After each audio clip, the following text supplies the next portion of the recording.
Como escritor de género yo creo que primero que nada, como escritor de cualquier cosa en realidad, uno es lector, o sea, uno va conformando lo que va a escribir a partir de lo que lee.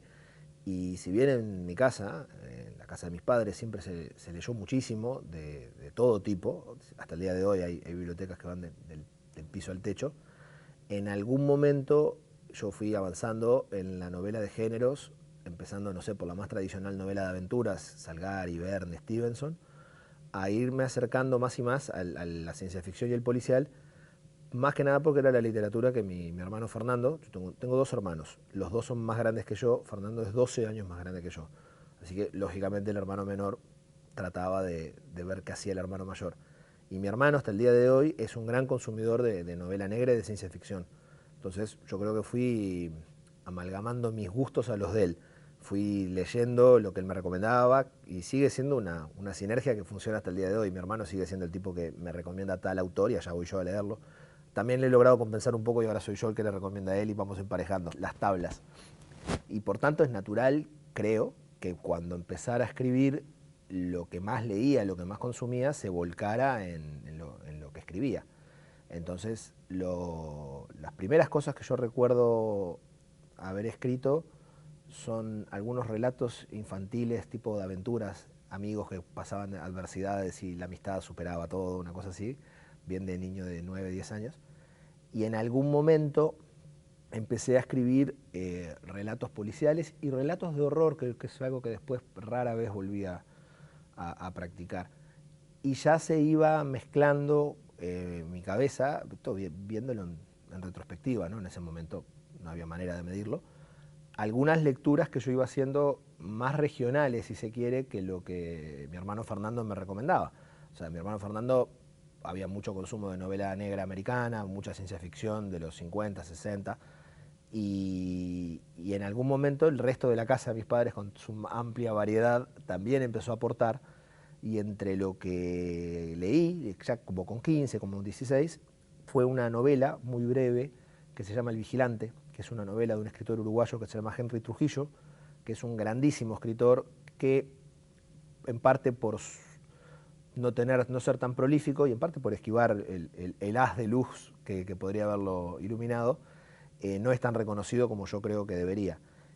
Y El Vigilante a mí me funcionó a muchos niveles. Para empezar, es una muy buena novela policial, pero me enseñó como que uno podía escribir el policial desde las coordenadas que quisiera, que no era necesario que yo siguiera un molde que claramente no era traspolable a Uruguay, y calculo que no lo es ni a Buenos Aires, ni a Bogotá, ni a Quito. El del detective privado, el que estaba de vuelta, o el policía duro.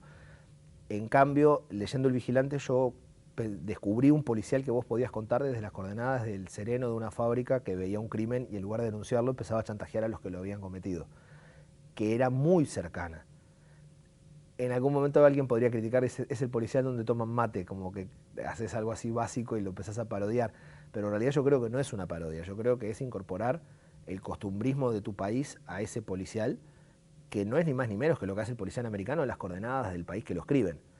Y eso es algo que yo descubrí que podía hacer gracias a Trujillo. Y de ahí en adelante también fue ir leyendo otros cultores del policial que no eran norteamericanos. O sea, bueno, de hecho algunos sí porque eran mexicanos, que también forman parte de Norteamérica, pero fue leer, no sé, Paco Ignacio Taibo II y ver un policial desde las coordenadas mexicanas. Leer a Juan Sasturain, un policial de las coordenadas argentinas. Leer a Rubén Fonseca, un policial dentro de las coordenadas brasileras, y así. Y todo eso me fue como marcando mucho el tipo de escritor que yo quiero ser. No sé si el que soy, pero el que quiero ser es ese, alguien que pueda contar géneros dentro de las coordenadas del país que vive.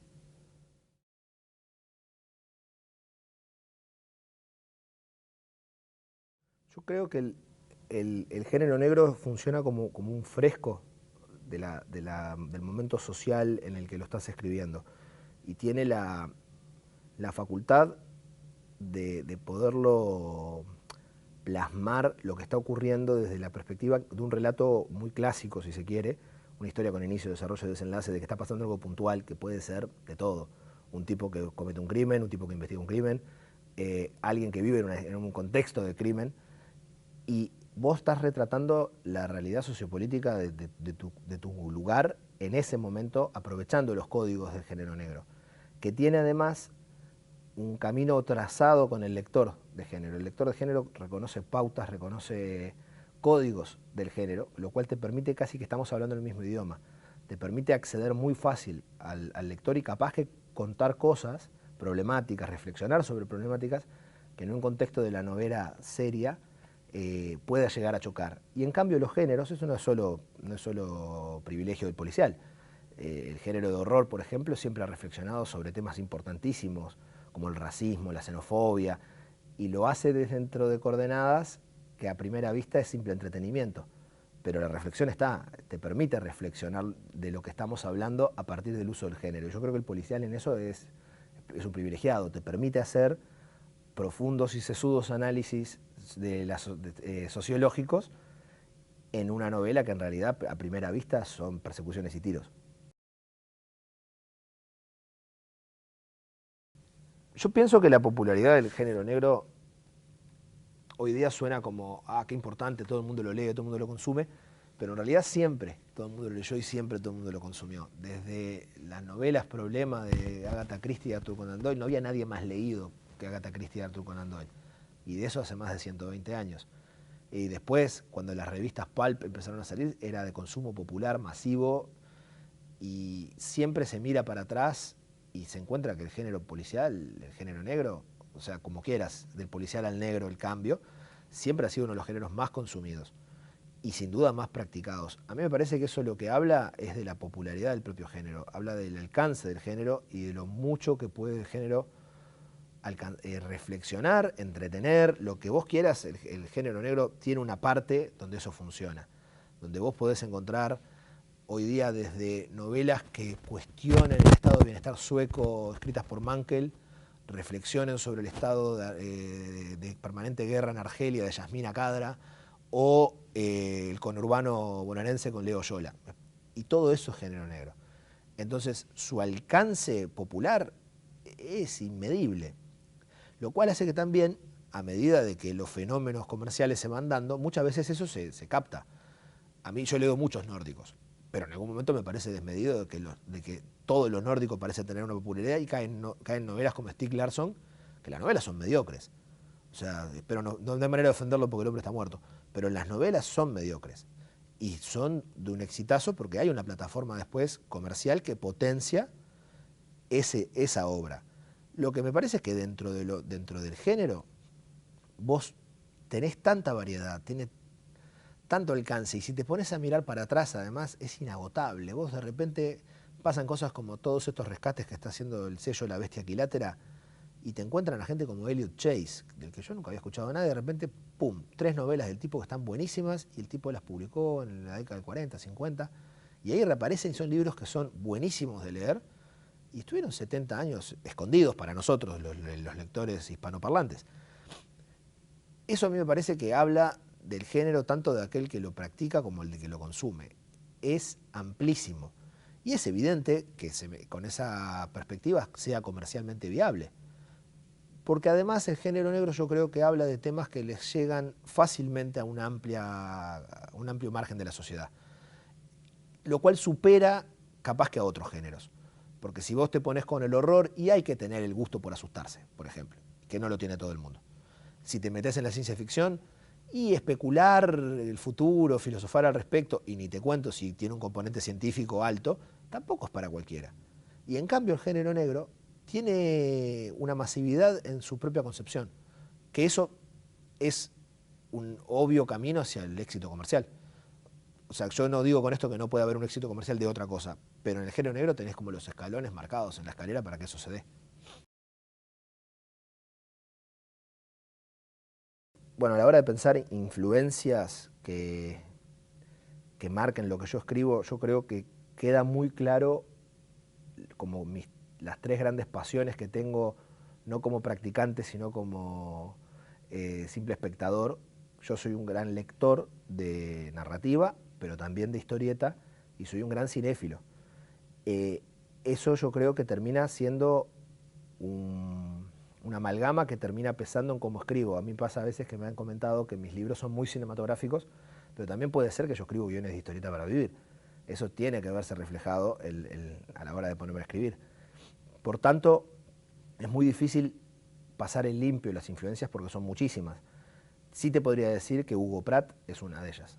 Pensado desde la narración de la aventura, y Hugo Pratt es casi que estrictamente historieta. Alguna novela escribió, pero no recuerdo ni haberlas leído. El Hugo Pratt, narrador visual, a mí me impactó muchísimo.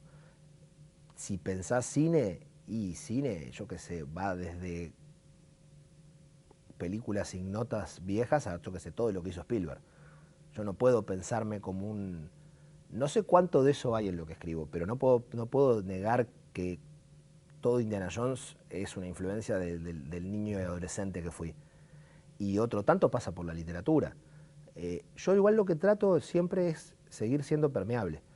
Que si leo algo, si miro algo que me impacta, y no te digo vamos y lo copiamos, pero trato de que si afecta a futuro esté bien, que sea algo que se incorpora al mismo crisol de influencias, que se sigue alimentando.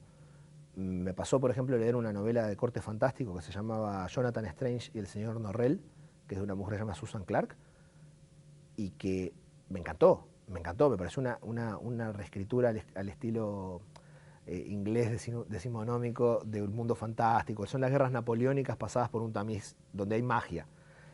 Y alejadísimo además del concepto de las Young Adult de Fiction, nada que ver. Y me pareció buenísimo. No fue que a partir de ahí arranqué y me puse a escribir las guerras de independencia en Uruguay con magia, no. Pero sí quiero creer que capaz que de esa lectura me quedó algo a la hora de componer personajes, pensar una historia al más largo aliento, porque esto es un novelón. Entonces trato de permanecer permeable, y si te tengo que cantar influencias puntuales, y es un recorrido que va por lo que uno lee de Gurí. O sea, claramente en algún momento están Hammett Chandler y Ross MacDonald. Si en algún momento lo único que yo leía era esos al derecho y al revés. Está Chester Himes, está Jim Thompson, está Charles Williams, que es un poco de corte más oscuro, pero lo recuerdo muy potente. Está Ed McBain. O sea, y eso solo dentro del policial americano que supe consumir entre los 12 y los 20 años. Del lado de ciencia ficción, la lista es interminable, arrancando con los obvios Bradbury y Asimov, pasando por todo Ballard, yendo a gente como Brian Aldi, Frederick Paul, o sea, también. Después descubrir la ciencia ficción rusa, los hermanos Strugatsky, que era todo un mundo nuevo. Yo trato de seguirme maravillando, trato de seguir encontrando escritores que me marquen, y que eso siga siendo permeable a lo que uno escriba. Eso es lo que trato, de ahí a que lo logre es otro cantar.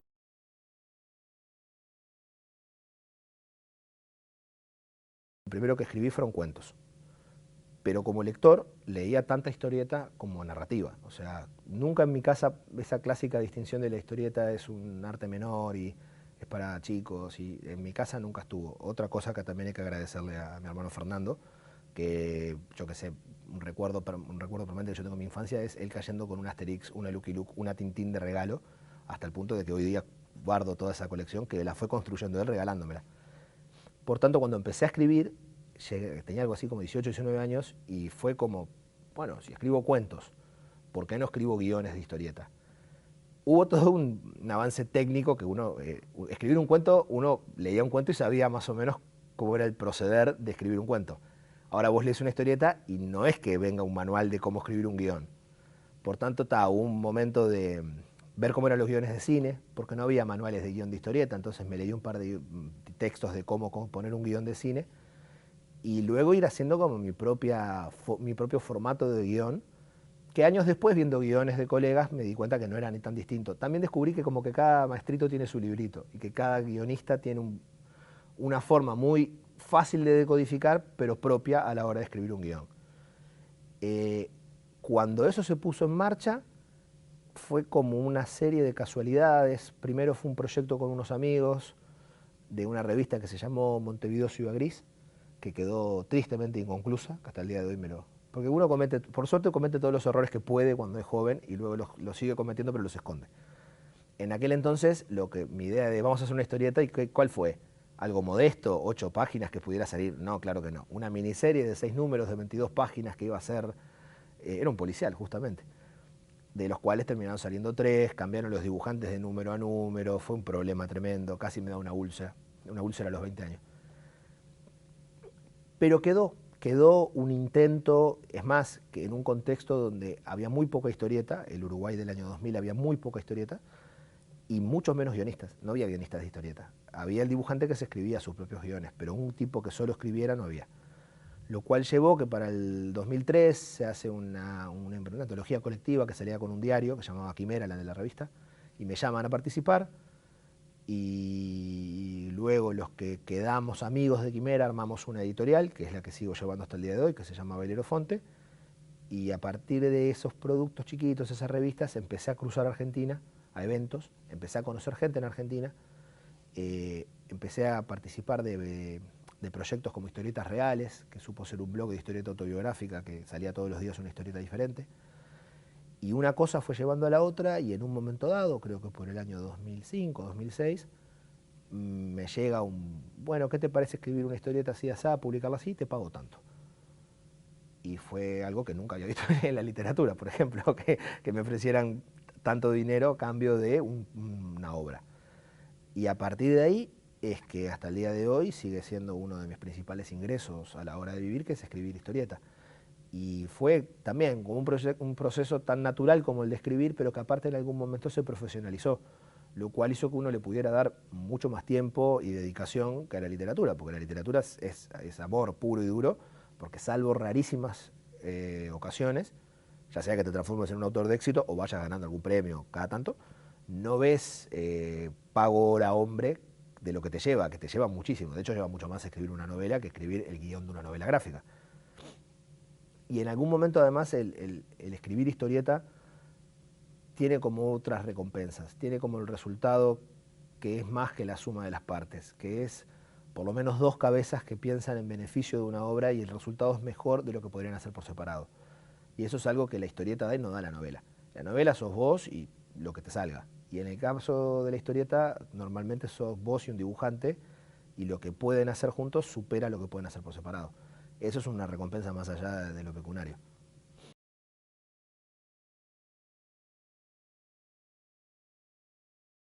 Cementerio Norte es una, creo que junto con Matufia son las dos novelas a las que más cariño le tengo. eh, por, Significó en algún momento el alejarme de un estilo más joven, más bisoño, si se quiere. Mis primeros trabajos, que curiosamente no sé si fueron los primeros que se publicaron, porque en realidad mi primera novela en solitario es Cementerio Norte. El, el perfil de lo que yo quería hacer o de lo que me empezó a salir ya era más alejado capaz que del hardboiled, del gore violento, del tipo que rompía cabezas en una pelea, a contar género negro dentro de justamente coordenadas que yo sintiera propias. Y Cementerio Norte es a partir de una nota que escucho yo en la radio, estaba de vacaciones y en la radio comentan de que había una especie de campaña firme de robarse todo el oro de las lápidas e incluso de los ataúdes en el Cementerio del Norte, que es uno de los 4 cementerios más importantes de Montevideo. Y que al dado que la guardia de los serenos de la Intendencia no lo podía controlar, se habló de incluir un servicio 222. El servicio 222 son oficiales de policía que fuera de su horario son contratados, no es de manera privada porque de hecho la policía lo propio lo gestiona, pero cumplen como la protección específica de un lugar, que en este caso iba a ser el cementerio. Entre las cosas que estaban hablando hasta se hablaba de abrir una jefatura dentro del cementerio, porque realmente era como una plaga de langostas quedaban las lápidas sin letras, era un desastre. Era un desastre y no estoy seguro si no lo sigue siendo, porque como todo, en su momento se habló mucho, nunca se habló después si hubo una solución y no, y luego nadie más habló del asunto, pero capaz que vos vas al cementerio ahora y no hay manera de reconocer quién está enterrado en dónde. Bueno, yo escuché esa noticia y se me ocurrió, bueno, ¿qué, qué jugo puede dar un invierno que pasan 3222 con un sereno de la Intendencia metidos en una caseta? Y no tanto investigando nada, porque en realidad no hay nada que investigar. Los tipos están ahí para proteger.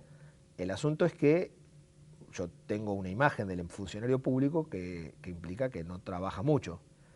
Y entonces estos 222 salen lo menos posible de esa caseta. Y terminó siendo es una novela negra, no cabe duda, más que nada los personajes van reflejando un momento socioeconómico que los afecta a todos porque agarran el 222, hay uno que sí quiere trabajar y el otro medio que lo cuestiona, y quieras o no, terminé construyendo un misterio detrás de la desaparición del bronce. Pero lo primero que a mí más me interesaba era eso, era juntar caracteres distintos y hacerlos interactuar. De hecho, yo en aquel entonces estaba trabajando en el Teatro del Galpón. El Teatro del Galpón es el teatro independiente más antiguo de Uruguay y cumplía funciones de técnico de luz y sonido. Y una cosa que tenía en el teatro eran muchas horas muertas. Hacíamos una función a la mañana, una al mediodía y una a las 8 o 9 de la noche. Y en el medio, una vez que vos preparabas la sala de una función a otra, te quedabas esperando tomando mate. Y éramos gente muy distinta, todos los técnicos. Veníamos de contextos muy distintos, veníamos de estratos sociales distintos. Y se daba una comunión y una conversación, y cosas que yo después me di cuenta que volqué en Cementerio Norte. Que yo volqué, es más, que le puse a algunos personajes la voz directa de algún compañero de trabajo. Porque realmente lo que estaba ocurriendo era que yo veía, estaba viviendo un momento que me gustaba retratarlo. Y justamente la forma que yo lo sé retratar es en una novela policial. Aunque lo policial en el caso del Cementerio Norte capaz que ocupa un segundo plano. Pero bueno, quieras o no, son policías tratando de detener un crimen a su manera. En el caso de Harrison Ray hay, hay una serie de casualidades, por así decir. La primera novela que yo termino es Sobre Papel Manila. Sobre Papel Manila es un intento de novela que yo lo leo hoy en día y lo siento temprano, no es que no esté orgulloso de la novela, pero creo que luego he logrado escribir un poco mejor. Y había como lecturas muy presentes, y había una violencia, había un regodeo en la violencia, que a veces pasa que alguien ahora lee alguna novela mía más nueva y es tipo, che, pero no muere nadie de manera horrible. En el caso de Sobre Papel Manila, había como una imagen que yo tenía en la cabeza que arrancaba con unos tipos que empezaban a recibir justamente sobre papel manila con fotos que los incriminaban en un asesinato espantoso. Y el tipo que entregaba esas fotos, ¿quién era? Era como un sicario que cumplía una tarea, que era un tipo muy ambiguo y que nunca sabías para qué lado iba a disparar. Pero también me importaban los que recibían los sobres, el que los mandaba. Entonces terminé escribiendo como una novela muy coral, donde Harrison Ray era uno más de los personajes que terminaban involucrados en algo que luego hasta complejicé un poco con saltos temporales y la historia tiene 5 años en el medio, en fin. De todo eso, cuando sale la novela, que curiosamente tuvo suerte en un concurso de literatura general, fue el segundo premio en el premio anual de literatura, que en Uruguay es el premio más importante que entrega el Estado. Bueno, salió segunda, que fue muy, muy curioso, con una novela policial. Ganara algo así. Quedó como un... ¿Y qué pasó con Harrison Ray después de esto? Que a mí siempre me sorprendió mucho, porque para mí Harrison Ray había sido una pieza más en el tablero, ¿no? Ni una particularmente importante. No calificaba ni de torre, era un peón ahí, un peón sobrecalificado. Y lo que pasó fue que unos años después, casi que 10 años después, entre que hubo opción de escribir otra y finalmente también se me ocurrió una historia que podía entrar el personaje, ¿no? Tampoco era escribir una porque había gente interesada, que termina saliendo Luces de Neón, donde le doy un poco más de protagonismo, pero traté incluso de mantener como un cierto estilo que respetara a la Sobre de Papel Manila. Sigue siendo una novela coral, sigue siendo una novela que tiene saltos en el tiempo, que está contada en dos momentos distintos, y una vez más donde Harrison Ray, que no hay una forma muy fácil de definirlo, porque en realidad es un sicario, pero no entendiendo con eso que le pagás necesariamente para matar a alguien. Vos le pagás para hacer alguna tarea de dudoso contenido moral. Y a veces incluye matar a alguien, el tipo no tiene reparos. Pero es como el tipo que vos podés conseguir que haga las cosas que vos querés que se hagan. En este caso, en el de Luces de Neón, hay un empresario argentino que construyendo un hotel en Atlántida, que es un balneario de allá, de Canelones, recibe una paliza memorable en la costa y la policía no llega a ningún lado. Y la hermana de este empresario contrata a Harrison Ray para que averigüe quiénes paliciaron al hermano y actúe en consecuencia. Todo eso termina vinculado con un robo al hotel que el empresario estaba reconstruyendo 30 años antes y demás. Y Harrison Rey, que tampoco es la vela más brillante del candelabro, a las cansadas va averiguando. Entonces, retomé una violencia y un estilo que había dejado en pos de otras búsquedas como fueron Cementerio Norte o poco después Matufia. Y fue volver a un estilo como más temprano, con más experiencia, y creo que quedó mejor, sobre todo que quedó muy entretenida. A mí me parece que esa línea, si se quiere, lo principal que tiene es que es rápida de leer y que divierte mucho todo lo que va ocurriendo, hay muchos personajes involucrados, una cadena de sucesos que muchas veces los supera a todos, como nos pasa en la vida, y que termina siendo algo como muy entretenido de leer, o al menos esa es mi intención. Matufia tiene un proceso que incluye otros lenguajes. En el año 2010, 2011, me contacta un director de cine que se llama Federico Beiroj. Tiene unas películas que se llama Acné, La vida útil, una que se llama La apóstata, que está filmada en España, que había leído sobre Papel Manila y quería hacer un policial y le pareció que yo lo podía escribir. Yo le dije que nunca había trabajado en cine, ni además no tenía mucha idea de cómo se hacía un guion de cine, pero dijo, no pasa nada, lo técnico lo hacemos juntos, lo importante es que vos estructures la historia. Él quería hacer un policial de una historia real. En el año 2003, a un periodista deportivo, Ricardo Gavito, le pegan un tiro justo en un momento que él andaba denunciando a diestra y siniestra de todo, desde malos manejos en la Asociación Uruguaya de Fútbol, acusaba a empresarios de corrupción, a jugadores o sea, básicamente el tipo tuvo un periodo que incluso lo tuvo años después, pero en ese momento puntual había sido una máquina de acusar y generar líos y no sé qué, y alguien le pega un tiro. El propio Gavito investiga a quién le pega el tiro, le pegan un tiro en una pierna. Investiga a quién le pega el tiro y termina descubriendo quiénes son, quién le pegó el tiro, lo ayuda. La historia real era muy rica. Toda esta historia real yo la saco de boca del propio Gavito. Yo para la película lo entrevisto, él me da incluso dos carpetas con todo el legajo judicial, la investigación, muy rico todo el material. Bueno, yo agarro, escribo un tratamiento para cine, una cosa que eran escena por escena, páginas y páginas, se lo entrego a este hombre, a Beiroj, y fue perfecto, esto se pone en marcha, te tengo al tanto.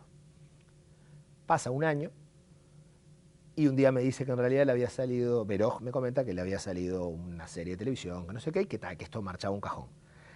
Yo cambié muchas cosas, yo lo que tomé fue la historia real y la inventé arriba. Y me daba pena, le había puesto mucha cabeza, había desarrollado muchos personajes más allá de los que, de la gente, más allá de las variaciones de los reales que yo había conocido, los que no conocía les había inventado personalidades distintas y me pareció que había quedado algo muy interesante. Así que le pido permiso, tanto a Beiroj como al propio Gavito, de hacer con la historia que iba, digo, eventualmente si es una película, genial, pero ahora, ¿hay algún problema que le haga una novela? Ninguno tuvo problema, y aproveché el tratamiento que había escrito, que te diré que me cambió un poco la manera de escribir largo, porque a partir de ahí yo ahora hago como un largo plot, divido en capítulos y luego lo voy siguiendo, lo que me permite hasta dejar parado un proyecto mucho tiempo y retomarlo sin problemas. Y lo que terminó saliendo fue Matufia, que tuvo suerte una vez más en el concurso del Ministerio de Cultura, ganó el primer premio y hasta por una vez la literatura dio algo de dinero y generó todo un asunto muy, en la prensa de allá, muy llamativo, porque era rara vez que alguien había agarrado un suceso policial y lo había novelizado. Además, el suceso en particular tiene un montón de peculiaridades. Las dos personas que mandan pegarle tiro a Gavito son dos personas que trabajaban en el departamento de inferiores, de las juveniles. Cuando Gavito descubre que fueron ellos, no lo puede probar, pero lo que sí puede hacer es como una guerra mediática donde se empiezan a insultar por la televisión y demás. El momento más escabroso de ese cruce es cuando uno de los dos hermanos acusados de haberle pegado el tiro salió en televisión con un examen forense rectal para probar que él no era puto y que nadie le había roto el orto. Eso está en la tele, está en YouTube, se encuentra. Es más, a mí me pasó algo muy gracioso con Matufia, que es que la gente cuando lo lee me dice, esto lo inventaste. Y lo más raro, lo más bizarro es lo que yo dejé de la realidad. Lo que yo inventé, nunca es necesario que se vaya al carajo porque al carajo se fue la realidad. Y es una novela que además me llevó mucho tiempo y demás, y quedé muy, muy conforme con ella. Me parece que es como, ya sea por el procedimiento técnico de trabajar de esa forma, estructurándola antes y luego ejecutándola, como el que la historia real era muy rica y que logré plasmarla de manera más o menos decente a la hora de novelizarla, es como una novela de la que estoy muy orgulloso del proceso de trabajo y del resultado. En Uruguay hay detectives privados, me imagino que en Argentina no es muy distinto. El detective privado en Uruguay es un tipo que no puede investigar nada que sea un crimen que atañe a la policía, porque no lo dejan. Entonces suele hacer divorcios, suele hacer alguna desaparición y suele hacer todo un lado legal de fraude y estafa. Entonces cuando yo me pongo a escribir El último adiós, me imagino al protagonista, que se llama Félix Niemeyer. Yo me crié en un barrio allá que se llama La Comercial, pero también se lo conoce como el barrio de los judíos, porque todos los negocios pertenecían a judíos. Luego el tiempo, ahora muchos negocios, no creo que queden muchos judíos. Y me crié, o sea, no sé, yo de niño alguna vez fui a una sinagoga y demás, sin tener, yo soy totalmente ateo, no importa de qué Dios, pero vi cómo funcionaba. Entonces me pareció que estaba bueno hacerlo a él, de una familia de judíos, no especialmente practicante ni él ni la familia, pero sí con los códigos que yo había conocido. Y hacerle un detective que comienza primero que nada como del apartado legal. De hecho, lo primero que se lo muestra es al tipo mirando un fraude en una oficina, una diferencia de una firma, utilizando el memory para hacer un programa de contabilidad y demás. El asunto es que en un momento dado, de su barrio, que justamente es La Comercial, es el barrio, se lo conoce allá como Barrio Reus, pero Barrio Reus es el nombre como general que se le da a un montón de barrios como La Comercial, Villa Muñoz, que se llaman así porque Emilio Reus, que fue un arquitecto madrileño, construyó el barrio a principios del siglo XX. Entonces tiene una impronta arquitectónica similar.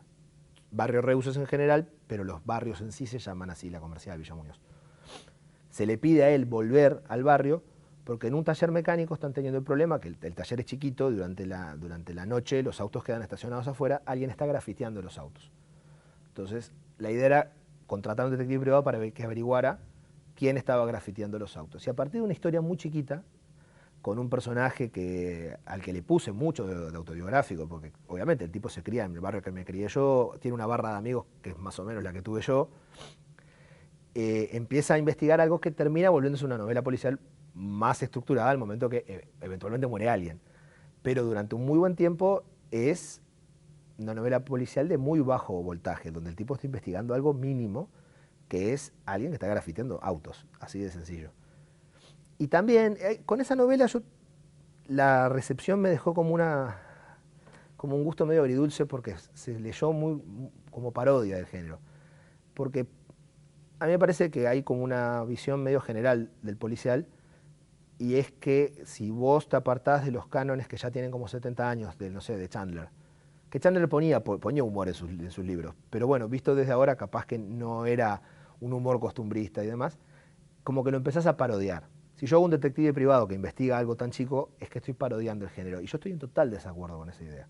Yo creo que el género ha mostrado, desde escritores como Donald Westlake hasta algunos todavía vivos como, no sé, Andrea Camilleri, que mete humor y mete costumbrismo a mansalva en las novelas de Montalbano, de que uno puede hacer novela policial con humor, porque es parte de la historia que está contando, parte del costumbrismo que está metiendo de los propios personajes. Y en su momento yo lo que encontré fue como una reseña crítica que miraba la novela como una parodia del género que yo no buscaba hacer, y hasta que me molestaba que se leyera un poco de esa forma.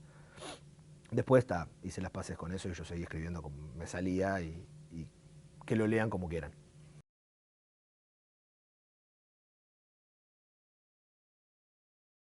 Es un libro muy importante en mi carrera como historietista por varias razones. La primera es la primera novela gráfica que sale publicada en Uruguay en ese formato, porque hasta ese momento lo que había salido en Uruguay eran antologías, eran incluso capítulos de una historia que eventualmente podría haberse reunido en un libro, o incluso libros en 2, 3 partes que todos juntos podrían llegar a conformar una novela gráfica. Pero la primera que sale, y es una sola historia, en 100 páginas, que empieza y termina, es Los últimos días de Graf Spee, dibujada por Matías Vergara. pasó algo muy... Yo venía haciendo historieta de antes, pero con esa fue como que se me empezó a reconocer como guionista de historieta.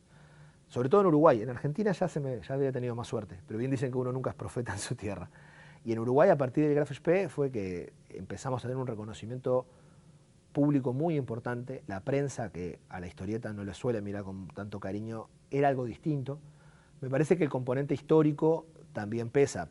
Para los que no lo sepan, que no tienen por qué saberlo, el Graf Spee fue un acorazado nazi que en los primeros días de la Segunda Guerra Mundial tuvo un enfrentamiento en la desembocadura del Río de la Plata con 3 barcos británicos, logró hundir a uno y quedó bastante baqueteado y se refugió en el puerto de Montevideo por 72 horas, pidiendo asilo por más tiempo, pero Uruguay se lo niega y cuando el capitán se da cuenta de que el barco, en realidad lo engañan, le hacen creer que lo está esperando muchos más barcos de los que lo esperan, prefiere hundirlo antes de que el barco caiga en manos enemigas porque tenía una tecnología muy importante para la época.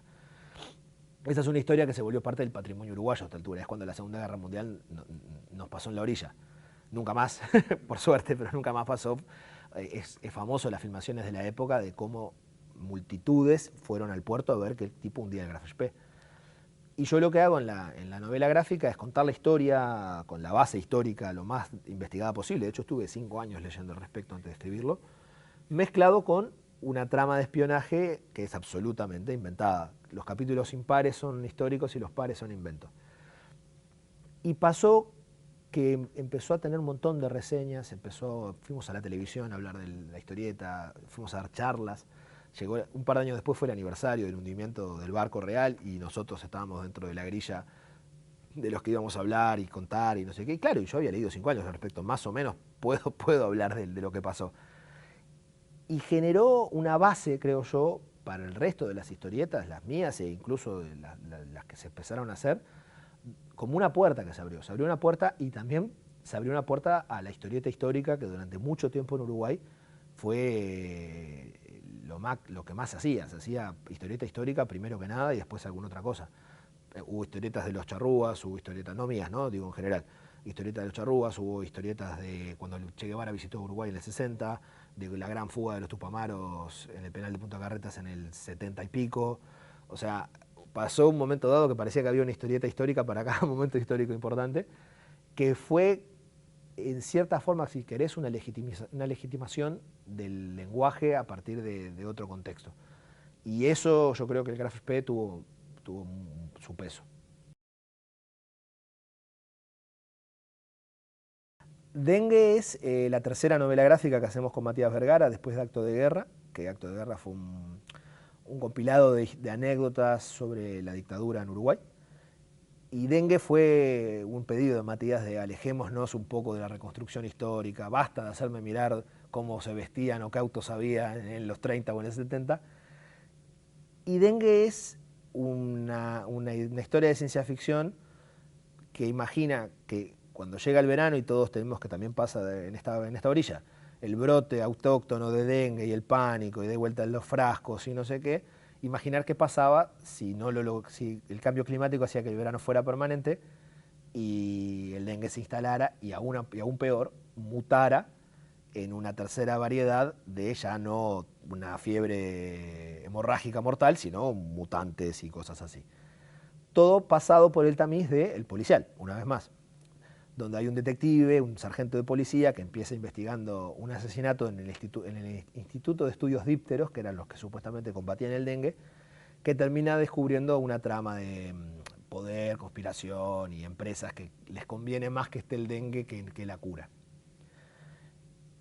Nos fue muy bien con dengue, de hecho, es probablemente uno de los libros con los que me ha ido mejor, porque yo creo que aunque pasaba en Montevideo y era muy nacional, también hablaba con códigos muy internacionales que lo hicieron un libro muy vendible. Nosotros terminamos vendiéndolo en Francia y en Estados Unidos porque era una historia de monstruos también. De hecho, Matías, cuando lo empecé a escribir, me dijo, yo quiero que tenga minas, monstruos y tiros. O sea, su premisa fue, quiero que sea divertido.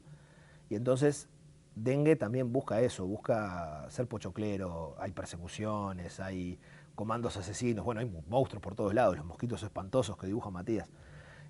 Y la verdad que también fue muy divertido de hacer viene de la mano de una cosa que a mí me importa mucho cuando escribo cualquier cosa. Yo me divierto mucho cuando escribo. Y me gusta la idea de que del otro lado va a haber alguien que se divierte leyéndolo. Y me parece que eso sí con Dengue se logró, capaz que con alguna otra cosa no. Pero con Dengue yo creo que sí, que el que lee Dengue lo pasa tan bien como lo pasamos nosotros haciéndolo. Cuando la revista Fierro vuelve, en su segunda encarnación, yo tengo la gran fortuna de que Dante Ginebra, el dibujante que hace conmigo Malandras, sea convocado. Dante es un gran dibujante y lo convocan para que él haga lo que quiera. Y él tiene la generosidad de decir, voy a traer a un guionista y me invita a mí con el beneplácito de los de Fierro, o si se negaron, nunca me enteré. Y empezamos a hacer juntos Malandras. Malandras es una historia que habla de los días previos al bombardeo en Plaza de Mayo y que gira en torno de qué pasa, por qué no está Perón en la Casa Rosada cuando entran a buscarlo. Que es algo que la explicación histórica debe ser la más sencilla, alguien le avisó a tiempo. Pero no está datado, no está especificado. No. Entonces, en ese lugar turbio a uno le da para inventar.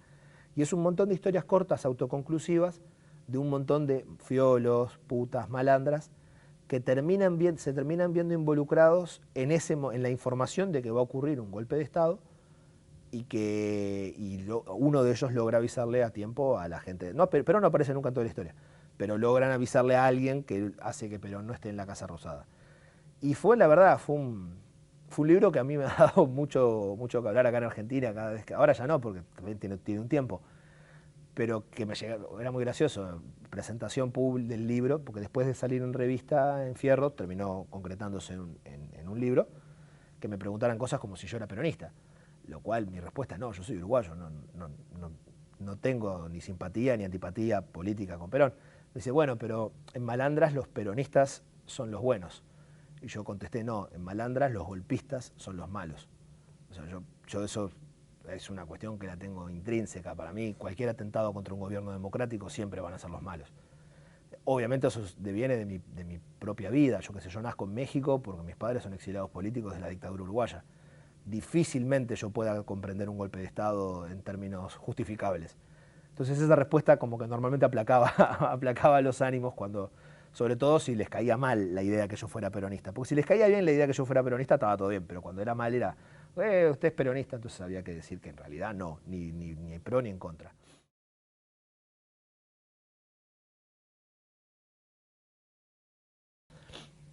Cuando yo empecé a publicar en Argentina, el primer lugar que fue como mi casa editorial fue el blog Historietas Reales. Y si bien la premisa de Historietas Reales era hacer historieta autobiográfica, yo eso medio que me opuse, en gran parte porque no me parece muy interesante en mi vida como para andarla retratando en una historieta, y porque además tenía ganas de contar otra cosa. Sí acepté moverme dentro del costumbrismo, ¿no? Que no chocara con el resto de los que sí contaban su día a día. Y fue entonces que con Marcos Vergara, un dibujante de San Nicolás, nos proponemos hacer la historia de un grupo de unos veinteañeros, 30 y pocos, que empiezan a sentir como la barra esa que fueron compañeros de secundario y empieza a quebrarse porque las exigencias de la vida adulta ya no le permiten tener la misma sinergia que tenían hasta entonces y las personalidades se vuelven distintas y demás. Esa era la idea porque no nos podíamos alejar del autobiográfico que proponía el blog. Cuando está por salir la temporada, por así decir, de las historietas, yo miro las demás historietas de historietas reales y había una de vampiros, había una... Y fue tipo, ¿pero qué pasó? Y habíamos dicho que, sí, pero al final no le dimos bola. Entonces me calenté y a cena con amigos la dejé como estaba, pero le puse un muerto. Y un misterio policial al respecto de qué pasa. Todo empieza con una cena de amigos, que el anfitrión es como el inmaduro y se va de mambo y se propasa con una de las amigas y todo termina muy mal y todos se van. Y a la mañana siguiente ese tipo aparece muerto en su bañera ahogado, aparentemente accidental. A partir de distintos sucesos, esa muerte no resulta ser tan accidental, al mismo tiempo que vos vas viendo cómo esa barra de amigos se fue quebrando en distintos flashbacks y demás. Y fue una de las primeras historietas largas que yo escribí, salió un año después que el Graf Spee, y tuvo todo un formato muy raro, porque salía en un blog, una página todos los jueves, tenía 50, 60 comentarios que especulaban para dónde iba la historia, quién era el asesino. Había un asesino. que la hizo como muy, muy rica de hacer. Llegó un momento además que yo quise dejar de leer los comentarios porque había mejores soluciones que las que yo había puesto en el guión.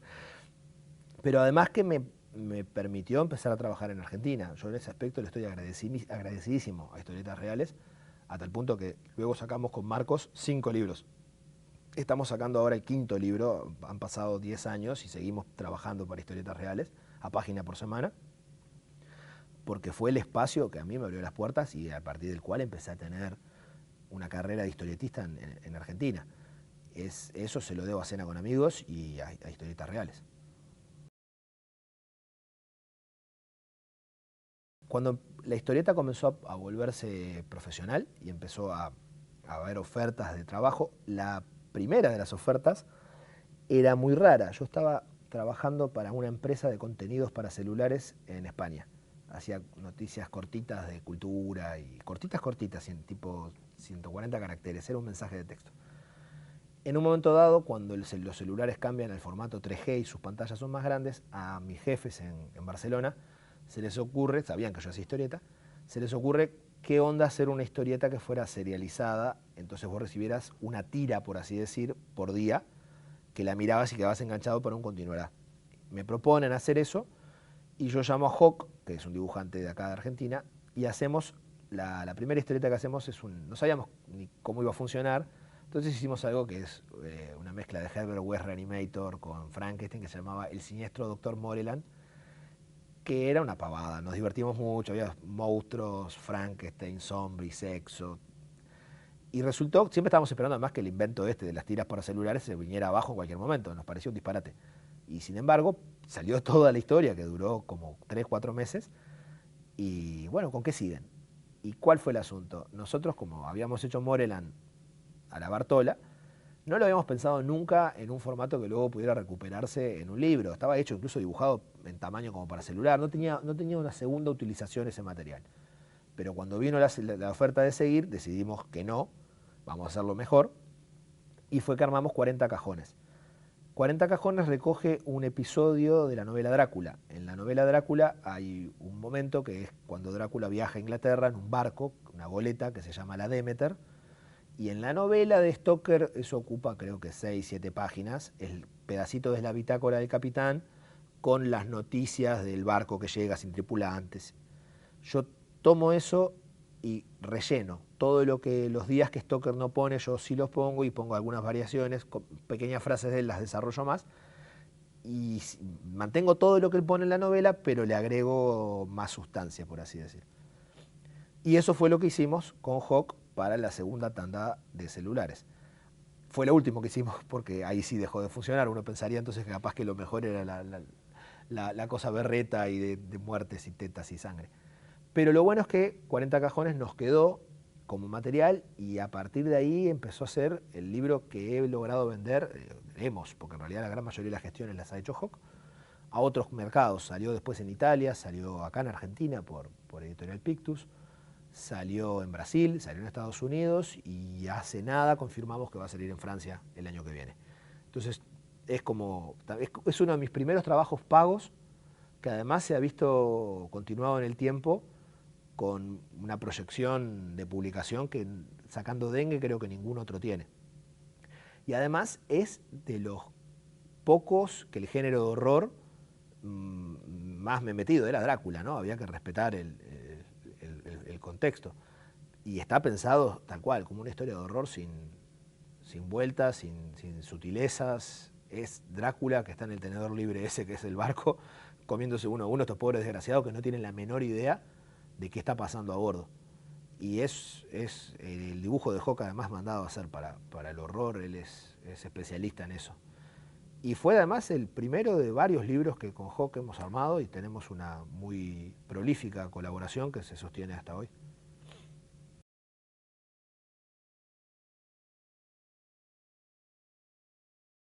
Farsout surge por iniciativa de Leandro Fernández, el dibujante. Leandro es un dibujante profesional que trabaja hace más de 20 años para la industria de Estados Unidos. Ha dibujado prácticamente todo superhéroe que se te ocurra, él lo ha dibujado. Y en un momento dado me manda un mail, se presenta, había leído Balizas, el segundo libro que hicimos con Marcos Vergara, y me decía en el mail, yo llevo más de 20 años haciendo historietas y jamás hice una historieta propia. Porque lo de él, si bien podía ver cada tanto circunstancialmente una historia que le gustara, él no quería, o sea, lo de él no era dibujar superhéroes. Le tocó en suerte, lo hizo muy bien, pero se sentía que él amaba historieta y que nunca había hecho una historieta propia. Y me invitaba a hacer algo juntos. Entonces yo le digo, bueno, no, pero si querés que sea propia me tenés que decir qué.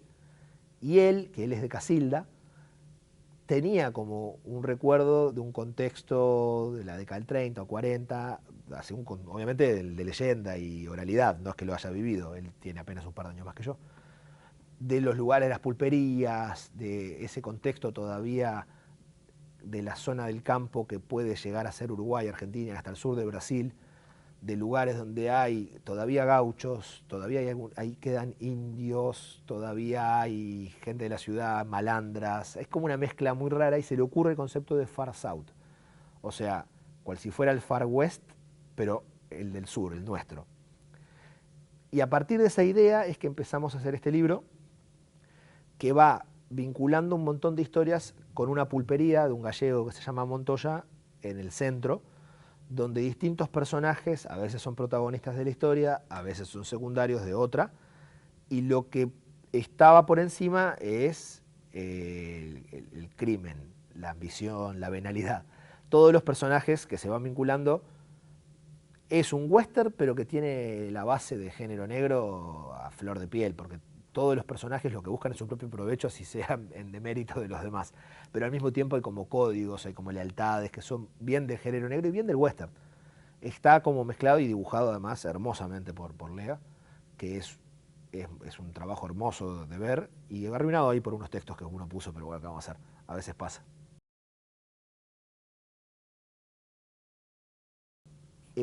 Para el año 2012, 2013, en el evento Crackman Boom que se hace en Rosario, me contacta un editor, Guillermo Jón, que es de Editorial Pictus, que Editorial Pictus hasta ese momento se especializaba en narrativa infantil, juvenil, y quería empezar a tener una colección de historietas.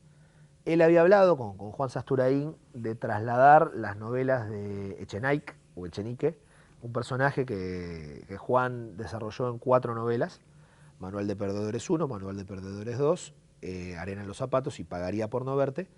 Y la idea era tomar Manual, que en realidad son la 1 y la 2 son una larga historia unida muy tenuemente, y cada una es autoconclusiva, en una sola novela gráfica.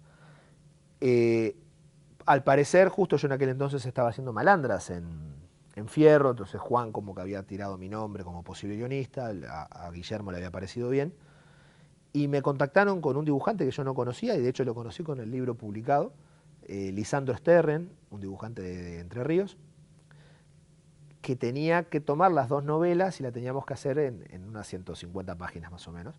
Y es de los trabajos que yo conocía las novelas, por suerte, las había leído, me gustaban, y tenía el problema que las novelas eran demasiado visuales. O sea, a la hora de adaptarlas, directamente podía ir página a página y eso era una página de historieta.